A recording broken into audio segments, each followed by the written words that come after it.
India-US civil nuclear deal was signed all the way in 2008, but still, we don't have any American reactors with us. Why? Let's see. भाई, deal हो चुकी थी ना 2008 में।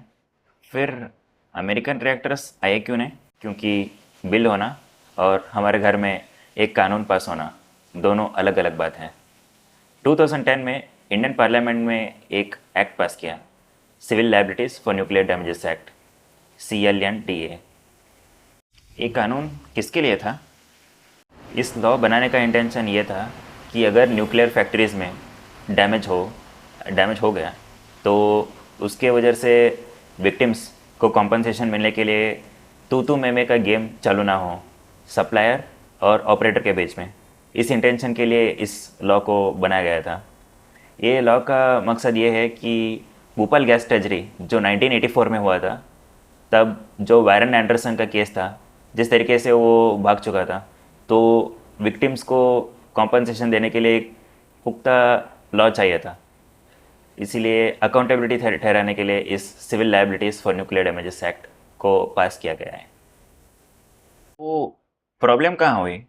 Problem है इसका section 17B। इसका मतलब ये है कि अगर सप्लायर के इक्विपमेंट में कुछ डिफेक्ट हो तो मिसहैप होने के बाद यानी एक्सीडेंट होने के बाद ऑपरेटर यानी NPCIL सीधा सप्लायर से पैसा वसूल कर सकता है। डिफेक्ट मतलब कौन सा डिफेक्ट? तरीके के डिफेक्ट्स। एक पेटेंट डिफेक्ट जो नॉर्मल इंस्पेक्शन से पता चल जाता है। दूसरा है लेटेंट डिफेक्ट जो नॉर्मल इंस्पेक्शन से कुछ पता तो नहीं चलता, लेकिन कई सालों बाद उसके प्रॉब्लम्स सामने आते हैं। दोनों के लिए सप्लायर ही जिम्मेदार, दोनों के लिए। और इसमें बड़ी बात यह है कि इसका कोई टाइम लिमिट नहीं है। इसका मतलब अगर लेटेंट डिफेक्ट 5, 10, 20 साल के बाद भी कुछ प्रॉब्लम दिखा, तब भी सप्लायर को ही रिस्पॉन्सिबल ठहरा जा सकता है। तो अगर गलती सप्लायर की है तो सप्लायर ही पैसे देगा। ये तो फेयर लगता है ना? सुनने में तो फेयर लगता है, लेकिन दुनिया में ऐसा कहीं नहीं होता। इंटरनेशनल लॉ में वियना कन्वेंशन, पेरिस कन्वेंशन और इवन CSC, इन सारे न्यूक्लियर लायबिलिटी लॉज में सिर्फ ऑपरेटर को रिस्पॉन्सिबल ठहरा जाता है, सप्लायर को कोई छू भी नहीं सकता। तो इसीलिए हमारा सेक्शन 17 भी सेपरेट बन जाता है। अमेरिका में भी अमेरिका का अपना प्राइस एंडरसन एक्ट है। वो दुनिया का सबसे पुराना न्यूक्लियर सिविल लाइबिलिटीज एक्ट में से एक है। तो वहाँ पर भी पूरा रिस्क ऑपरेटर उठाता है और सप्लायर लीगली सेफ रहता है। CSC के आर्टिकल 10 में दो प्रोविज़न मेंशन्ड है जब ऑपरेटर सप्लायर से पैसा डिमांड कर सकता है।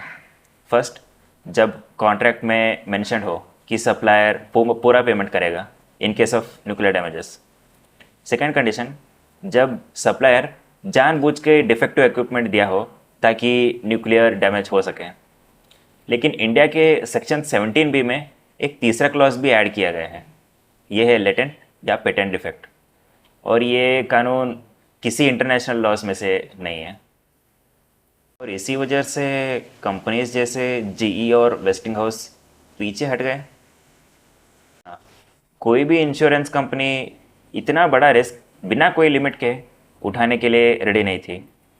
2009 में जैतापुर प्रोजेक्ट में EDF की फ्रांस कंपनी इंटरेस्टेड थी न्यूक्लियर रिएक्टर्स लगाने के लिए, लेकिन ये लायबिलिटी लॉ सुनते ही वो पूरा प्रोजेक्ट स्लो डाउन हो गया।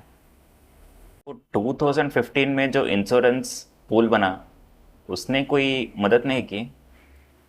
थोड़ा सा रिलीफ मिला, 1500 करोड़ का पूल बन गया। लेकिन हम कितना भी इंश्योरेंस क्यों ना दें, लेटेंट डिफेक्ट का लीगल इशू कभी भी आ सकता है, किसी भी वक्त पे। एक धारा सेक्शन 17B जो ग्लोबल के सबसे बड़े न्यूक्लियर प्लेयर्स को इंडिया से दूर रखा। भाई अभी भी वही धारा है।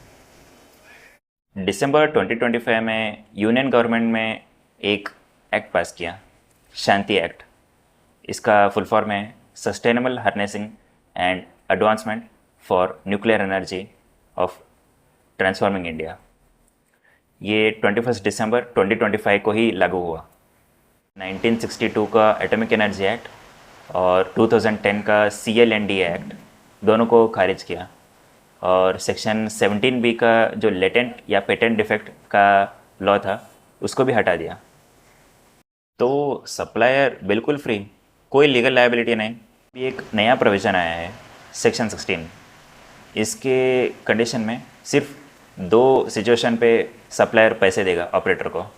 फर्स्ट, जब एक कॉन्ट्रैक्ट में लिखित रूप में मेंशन्ड हो कि पैसा सप्लायर देगा। सेकंड, जब सप्लायर का नीयत ख़राब हो और वो जानबूझकर डिफेक्टिव इक्विपमेंट सप्लाई कर रहा हो। ये बिल्कुल वैसा ही हुआ जैसे वियन्ना और पेरिस कन्वेंशन में है। सही पकड़े। अब India article 10 of CSC act को फुली अलाइन करता है 15 साल बाद, जब वो कहीं नहीं मिलने वाली स्टैट्यूटरी कॉज को हटा के। तो NPCIL का मोनोपोली भी ख़त्म। हाँ, अभी प्राइवेट और इंडियन इनकॉर्पोरेटेड कंपनीज भी लाइसेंस ले सकते हैं न्यूक्लियर रिएक्टर बनाने के लिए और चलाने के लिए भी। तो इंडियन गवर्नमेंट का टारगेट है 2047 तक 100 गीगावाट का न्यूक्लियर कैपेसिटी हो सके, लेकिन अभी तक हम सिर्फ 8.8 गीगावाट पर चल रहे हैं। In the next part, we'll be discussing about India's nuclear future and 3-stage program. Stay tuned and thank you for your listening.